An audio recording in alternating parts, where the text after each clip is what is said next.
I see when you start to see the glimpses of truth. When you see that the truth makes you feel free.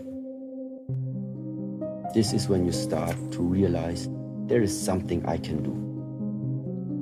Only one of these moments must come. And if you pay more attention to them, more of them will come. How long do you have to keep up the structure? Until you realize that you don't have to be the slave of your mind. In our approach, this is the beginning to freedom.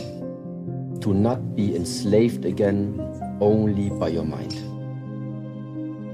Because the mind is way less than what you can become. Or the mind is way less than what you actually already are.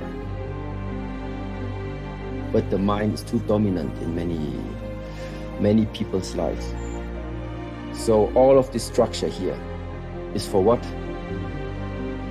To realign and to give you a new perspective about how you should see the relationship between you and your mind. And the relationship is that you need to master the mind and not the mind is mastering you. These are two different ways. But ultimately, you will not need any type of external structure anymore.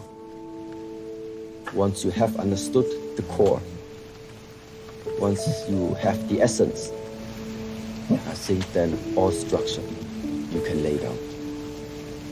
Discipline means you just do it, no matter what you think of it. You don't want to make it, you still make it. You want to stop the training, but you still make it. There is no excuse because you just simply have, in a way, the order. It is important, but there are many more things that you're able to work on. You can learn to become more patient. You can learn to live a life with less judgment. You can start observing more instead of judging. Start to live a more honest life, less lying to other people, less lying to yourself. It's not just discipline. There are questions, so what is the most important? Everything is important. Everybody in this world will have the chance and will have access to practice in what we call at the moment self-mastery. It's just that for some people the time is not right yet. Even if you want it, you cannot access it. Everybody will have the chance, but I cannot tell you when. There are many of these things which in the beginning make it maybe easy for you to get a feeling of security,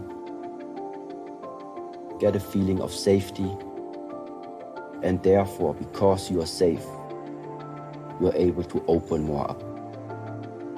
But I think a good life is when you live this life to the fullest, regardless of where you are, regardless of in which life circumstances you find yourself in. There are so many things we cannot influence. Everybody needs to find something, to find stability in whatever life you're living there.